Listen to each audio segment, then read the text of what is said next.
Oi gente, tudo bem? Então, vamos para a nossa segunda aula. Vocês lembram que na nossa primeira aula, né, a gente viu um pouquinho como a eletrônica surgiu, como foi a evolução dela, depois daí a gente entrou na física, né, que a gente viu como funcionava a estrutura de um átomo, por que um material era caracterizado condutor, por que era caracterizado isolante, semicondutor. Aí a gente entrou um pouquinho na estrutura do material, né, o que é um material tipo P, o que é um material tipo N, porque como é que a gente faz, né? Faz com que esse material seja tipo P ou tipo N, como a gente insere impurezas ali no material para ele ter as propriedades que a gente quer, certo? Aí depois a gente viu, né, o que é um diodo, que nada mais é que a junção, né, de um material tipo P e de um material tipo N. E a gente viu um pouquinho, então, né, as polarizações do diodo, né, como ele se comporta, como essa estrutura se comporta, essa junção PN, e viu também, né, como ele é polarizado direta e reversamente. Hoje, então, eu vou dar uma revisadinha então, nessa polarização, na curva característica do diodo. E aí, depois disso, eu vou mostrar para vocês como a gente especifica um diodo, né? Como a gente vê que parâmetros a gente tem que levar em conta quando a gente quiser escolher um diodo para determinada aplicação, tá bom? E a gente também vai ver como se analisam circuitos utilizando diodos, certo? Antes de começar a aula, se inscrevam aí no meu canal, deem um joinha e é isso aí. Brincadeira, viu, gente? Então, gente, vamos lá. A gente viu, né, o diodo, certo? Como que a gente consegue construir um diodo, né? Ele é formado pelo quê? Então, é só a gente pegar um cristal do tipo P e um do tipo N e juntar os dois, certo? Então, aqui no tipo P, a gente vai ter lacunas.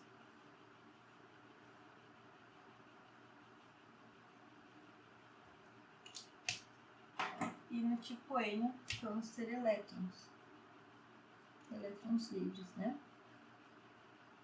Então, aqui temos elétrons livres e aqui temos lacunas, certo? Se a gente fosse, né, fazer o desenho, né, a simbologia de um diodo, então é assim. Esse lado aqui, né, o lado das lacunas, a gente chama de ânodo. E o lado dos elétrons livres, né, o lado P, a gente chama de cátodo. Como eu faço para tentar memorizar melhor é que, se vocês olharem para cá, tem um K aqui, né? Então eu associo que esse é o lado do K que vem de cátodo, né? Tanto faz. Só uma forma aí de vocês memorizarem, certo? Tá.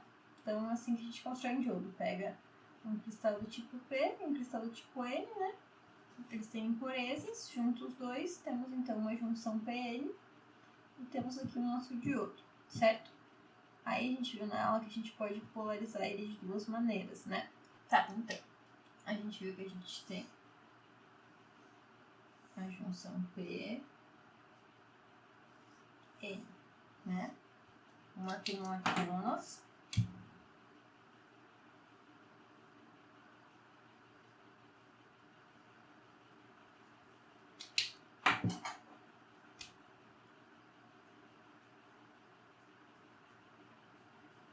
e outro tem elétrons.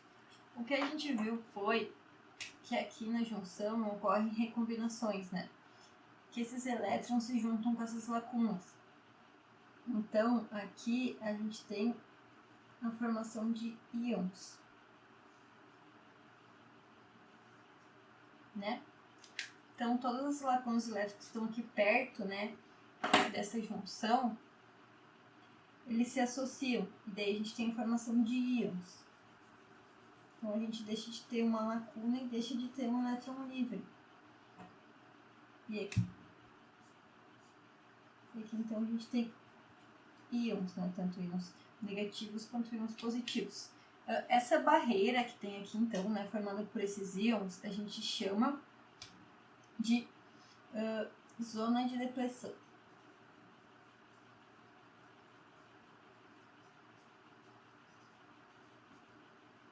Tá, beleza, e agora? Se eu aplicar, por exemplo, eu vou ter uma bateria aqui.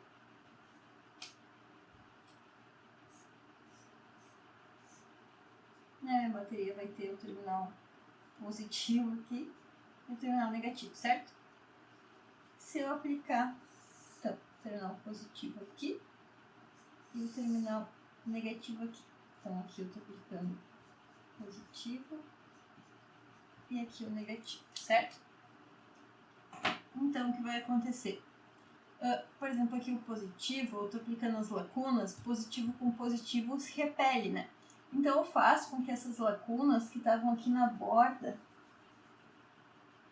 elas se aproximem mais para cá, né? Porque eu estou aplicando aqui uma força que está repelindo elas. A mesma coisa vai acontecer aqui. Como eu estou aplicando uma carga negativa aqui, esses elétrons livres, eles vão pegar e vir mais para cá também. Aí, dependendo dessa carga que eu estou aplicando, né, eu posso quebrar essa zona de depressão. E assim fazer com que circule corrente por aqui, tá? Então, dependendo do valor, né, dessa tensão que eu aplicar aqui, eu vou conseguir quebrar essa zona de depressão e fazer com que haja a circulação de uma corrente aqui e por dentro do diodo também. Qual é o valor dessa tensão que eu tenho que aplicar para quebrar a zona de depressão? Depende do tipo de material que é utilizado na construção do diodo, tá? Por exemplo, se for um diodo de silício, essa tensão tem que ser maior que 0,7 volts. Já se for um diodo de germânio, então essa tensão é de 0,3 volts, certo? Então, dependendo da construção, né, do material utilizado na construção do diodo, muda esse valor de tensão que eu tenho que aplicar aqui para quebrar essa zona de depressão, certo? Essa aqui, no caso, é a polarização direta do diodo, né? Que faz com que haja a circulação da corrente.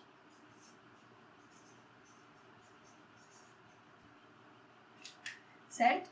Se a gente for pensar, então, num gráfico, aqui, se eu tivesse um gráfico, né, aqui, corrente, e aqui tensão, o que ia acontecer? Eu não ia conduzir, né, não ia haver circulação de corrente até eu chegar nesse valor de tensão aqui, tá? Então, eu não ia haver circulação de corrente até que ia começar a circular a corrente, tá? Esse valor de tensão aqui, a gente também chama de tensão de joelho, certo? Então, a gente sabe que a tensão de joelho de um diodo de silício é de 0,7 volts e a tensão de joelho de um diodo de germânio é de 0,3 volts, certo? Então, assim é como se comporta a polarização direta, tá? Então, de novo, nós temos o nosso diodo, só que agora vamos ver como ele vai funcionar na polarização reversa. Então, agora, eu vou aplicar uma carga positiva aqui no lado N e aqui no lado P uma carga negativa. E agora o que vai acontecer? Então, aqui eu estou aplicando uma carga positiva e aqui temos os elétrons livres que são cargas negativas. Logo, eles vão se atrair.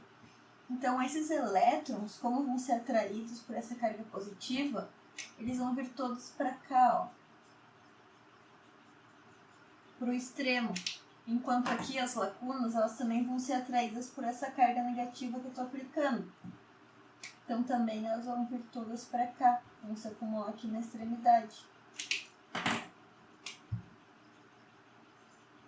que vai acontecer agora? A nossa zona de depressão, ela aumentou. Essa barreira que tinha aqui no meio agora, ela tá maior ainda, certo? Então agora sim que não vai haver circulação de corrente, porque a nossa zona de depressão, ela ficou maior.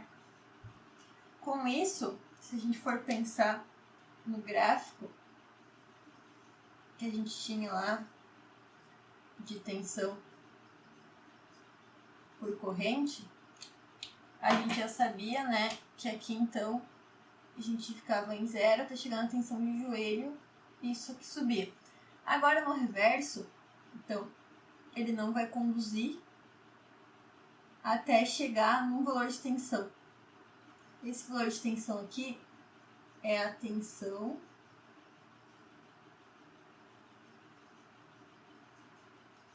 máxima reversa. Então, claro, agora né, essa barreira está maior, mas vai ter um valor de tensão que eu vou aplicar aqui que vai romper essa barreira. Só que quando ela romper essa barreira, ela vai danificar meu equipamento. Então aqui isso aqui vai virar, né, vai virar um curto-circuito, o diodo vai conduzir em sentido reverso. Porém, quando eu tirar, né, essa tensão que eu estou aplicando, ele não vai mais manter as propriedades dele. Então eu vou ter queimado o componente, tá? Mas ele tem aqui uma tensão máxima reversa, que é a máxima que ele aguenta antes de danificar o equipamento e daí conduzir sim corrente, mas aí agora nesse sentido. Então, quando eu quiser escolher um diodo, né, se eu for especificar um diodo, eu vou ter que levar em conta duas coisas, tá? Então, uma dessas coisas é a tensão máxima reversa, tá? Então, por exemplo, se eu tenho um diodo que eu sei que eu vou aplicar 50 volts nele, por exemplo, reverso, eu vou ter que escolher um diodo que aguente mais de 50 volts, porque se eu escolher um que aguente menos, ele vai queimar, certo? Então, isso eu tenho que pensar quando eu for utilizar um diodo. A outra coisa que eu tenho que pensar é qual é a corrente média direta dele, que vai passar por ele. Né? Quando eu utilizar eles polarizado diretamente, eu tenho que saber qual vai ser a corrente média direta máxima que vai passar por ele.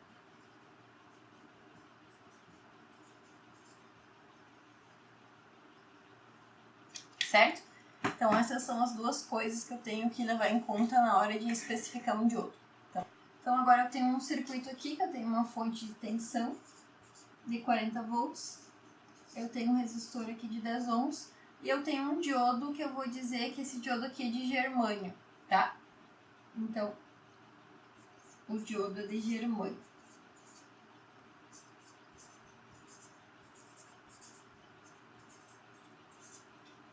Primeiro, será que esse diodo está polarizado diretamente ou reversamente? Então, se a gente for ver, né, vocês lembram, aqui é o ânodo e aqui é o cátodo. Se a gente for lembrar lá, né, do diodo, no ânodo tem as lacunas, no cátodo tem os elétrons livres. No caso aqui eu estou aplicando o terminal positivo da minha bateria no ânodo e o negativo no cátodo. Como aqui, aqui esse lado também é positivo, eu vou estar repelindo, da mesma maneira que tem cargas negativas aqui, eu vou estar repelindo, essas lacunas elas vão vir todas para cá, esses elétrons para cá, né? Até que, como essa tensão ela é maior que a tensão do germânio, que é de 0,3 volts, eu rompo a zona de depleção, então sim vai haver circulação de corrente aqui, tá? Então, esse diodo ele está polarizado diretamente, tá? Então eu posso escrever aqui.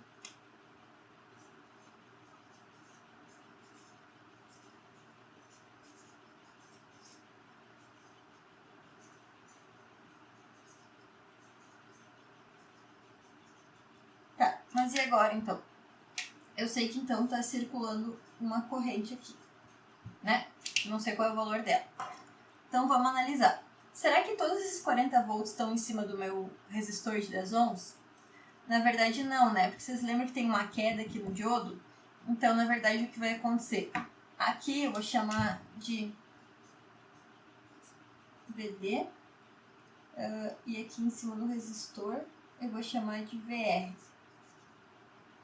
Então, o meu VD, como o meu diodo de germânio, vai ser de 0,3 volts, tá? E aqui, então, esse meu V da fonte. Se eu for fazer, né, analisar essa malha aqui, então eu tenho primeiro menos 40 volts, que é a minha tensão da fonte, mais o meu VD, que é a tensão do diodo, mais o meu VR, né? Tudo isso é igual a zero. Então, eu sei quanto é meu VD também, né? Eu sei que meu VD é 0,3 volts, então eu vou ter menos 40 volts mais 0,3 volts mais VR igual a zero. Então, o meu VR vai ser menos 40 volts mais 0,3, aqui vai dar menos 39,7. Negativo, passando para o outro lado, vai ser positivo. Então, a tensão em cima do meu resistor vai ser 39,7 volts, né? Não vai ser de 40, porque vai ter essa queda de tensão aqui do meu diodo. Se eu quiser saber qual é a corrente que está passando por esse circuito todo, é só aplicar a lei de Ohm aqui nos resistores. Eu sei qual é a tensão dele, eu sei qual é a resistência, então eu consigo achar a corrente. Então, essa corrente do meu circuito vai ser a tensão em cima do meu resistor dividido pelo valor da resistência dele, que vai ser 39,7 dividido por 10 ohms. Então, a corrente do meu circuito vai ser de 3,97 amperes. Certo? Então, essa é uma maneira, né, da gente analisar o circuito, achar a queda de tensão em cima de cada componente e achar qual é a corrente que está circulando aqui. Então, agora a gente tem esse circuito aqui.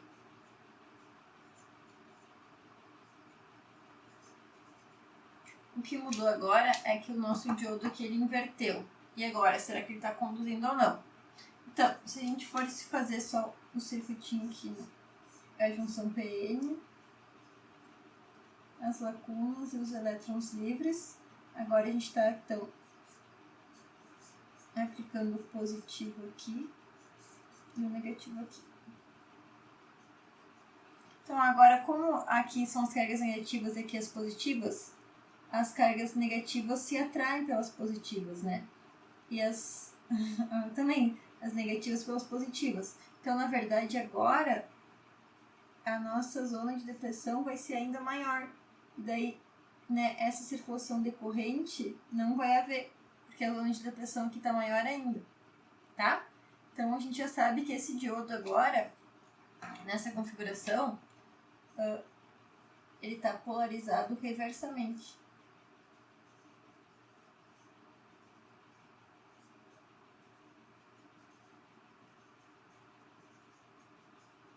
Tá?